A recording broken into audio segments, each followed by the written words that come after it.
ओम नमः शिवाय। मेरे शिव चैनल पर आप सबका स्वागत है। सबसे पहले तो आप सभी शिव भक्तों के चरणों में मेरा प्रणाम।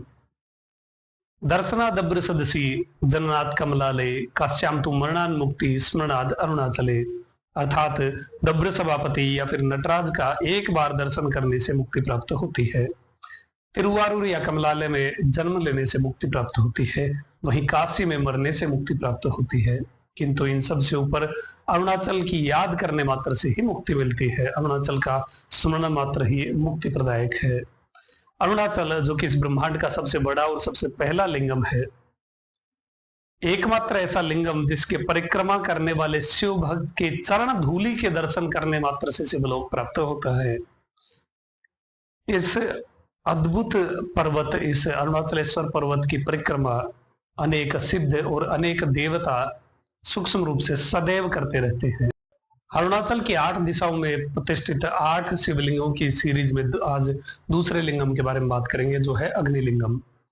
इससे पहले हमने इंद्रलिंगम के बारे में बात की थी, इससे पिछले वाले वीडियो में। यदि किसी शिव भक्त ने नहीं देखा तो यहाँ ही बटन पर मिल जाएगा, वहां जाकर के आप देख सकते हैं। अब जब आप अरुणाचल की परिक्रमा प्रारंभ करते हैं, उसके बाद सबसे पहला लिंगम आपको इंद्रलिंगम प्राप्त होता है। वहां से आधा किलोमीटर जब आप परिक्रमा मार्ग में बढ़ते हैं, तब आपको दूसरे लिंगम के समीप पहुंचने का अवसर प्राप्त होता है। आधा किलोमीटर दूरी पर अग्नि तीर्थम स्थापित है।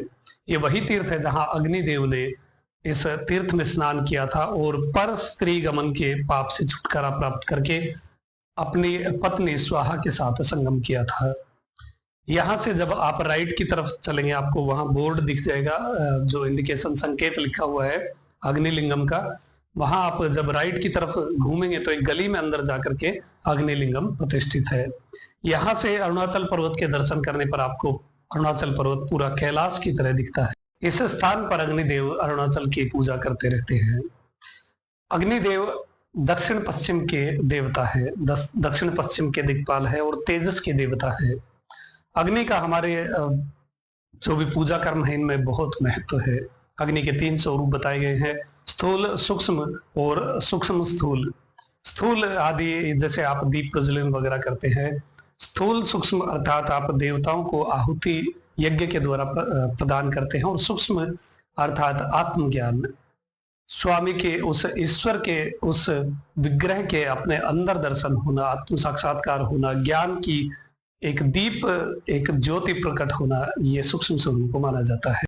जब आप अग्निलिंगम के दर्शन के लिए जाते हैं तो आपको तैयार रहना चाहिए, क्योंकि इस अग्निलिंगम, इस दूसरे परिक्रमा मार्ग के दूसरे लिंगम का बहुत अधिक महत्व है। आपको तैयार रहना चाहिए, क्योंकि जब आप सीधे सीधे अग्निलिंग के संपर्क में आते हैं तो आपके पूर्व के सारे कर्म भस्म कर दिए जाते हैं, चाहे वो अच्छे हों चाहे बुरे हों। क्योंकि मुक्ति के लिए जितना आवश्यक पापों का नष्ट होना है, उतना ही आवश्यक शुभ कर्मों का नष्ट होना भी होता है। क्योंकि जब आप इस कर्म के बंधन से मुक्त होते हैं, तभी आपको मुक्ति प्राप्त होती है, चाहे वो अच्छे कर्म हो या बुरे कर्म हो। बुरे कर्मों से नरक की प्राप्ति होती है और अच्छे कर्मों से स्वर्ग की प्राप्ति होती है। किंतु मुक्ति इज समथिंग डिफरेंट, मुक्ति बिल्कुल ही कुछ अलग है।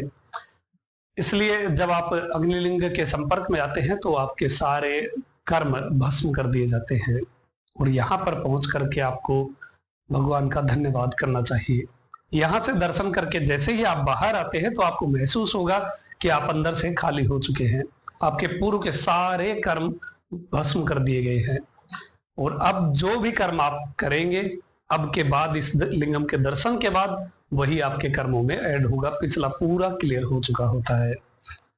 इस अग्निलिंग के जब आप दर्शन करें तब ओम श्री अग्निलिंगमय नमो नमः, मैं यहाँ स्क्रीन पर भी ये मंत्र दे रहा हूं, ओम श्री अग्निलिंगमय नमो नमः, इस प्रकार से आपको मंत्र जाप ये करना चाहिए, या स्वामी के समक्ष हाथ जोड़ करके इस मंत्र का उच्चारण करना चाहिए। इसके बाद फिर आप परिक्रमा मार्ग में आगे की ओर बढ़े। अपने इस जीवन चक्र की समाप्ति, इस पूरे प्रपंच की समाप्ति के लिए अरुणाचल के शरणागत होना आवश्यक है, अरुणाचल की प्रदक्षिणा आवश्यक। अग्निलिंग के दर्शन से सभी प्रकार के रोगों से छुटकारा मिलता है, और जीवन में आने वाली जितनी भी बाधाएं होती है उन सब का नाश होता है। तो ये थी जानकारी दूसरे लिंगम यानी अग्निलिंगम के बारे में। अभी तक के लिए इतना ही। आपका दिन शुभ हो, महादेव कृपा करें। अरुणाचल शिव। ओम नमः शिवाय।